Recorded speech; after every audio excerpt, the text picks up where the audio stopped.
Fibroid அப்படிங்கிறது கர்ப்பப்பையில் வர்றது கட்டி. அதே பாலிப்பும் அதே தான். ஆனால் பாலிப் வந்து கர்ப்பப்பைக்கு உள்ளார மட்டும்தான் வரும். எண்டோமெட்ரியல் பாலிப்புன்னு சொல்கிறது. ஃபைப்ராய்ட்ஸ்ங்கிறது யூட்ரஸ்குள்ளேயும் இருக்கலாம், கர்ப்பப்பை மஸ்குலர் வால்லையும் இருக்கலாம், கர்ப்பப்பைக்கு வெளியிலும் இருக்கலாம்.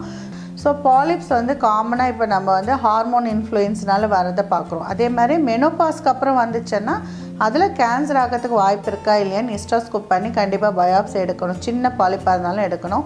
நிறைய பேர் பார்த்திங்கன்னா ஒன்லி ப்ளீடிங் இஷ்யூன்னு வந்திருப்பாங்க. டயக்னோஸ்ட் ஹிஸ்டோஸ்கோப் போடும்போதே பார்த்திங்கன்னா பாலிப்ஸ் இருக்கிறத பார்க்குறோம். இதே ஃபைப்ராய்ட்ஸ் வந்து ஸ்கேனில் நம்மளால் கண்டுபிடிக்க முடியும்.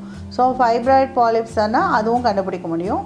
ஸோ டயக்னோஸ்ட் ஹிஸ்டோஸ்கோப் போடும்போது இந்த மாதிரி சின்ன சின்ன பாலிப்ஸ் எல்லாம் இருந்ததுன்னா இம்ப்ளான்டேஷனுக்கு இன்டர்ஃபியர் பண்ணுறதுனால அதை ரிமூவ் பண்ணுறோம். ஸோ ஃபைப்ராய்ட் பற்றி நான் நிறைய வீடியோஸ் பேசியிருக்கேன். என்னோட எல்லா வீடியோஸும் நீங்கள் ரெஃபர் பண்ணி பார்க்கலாம். ஸோ ஃபைப்ராய்ட்ஸும் பாலிப்ஸும் வந்து கண்டிப்பாக டிஃப்ரென்ஷியேட் பண்ணிக்கணும். ஃபைப்ராய்ட்ஸ் எல்லாருக்கும் ரிமூவ் பண்ண வேண்டாம், பாலிப்ஸ் எல்லாருக்கும் ரிமூவ் பண்ணணும்.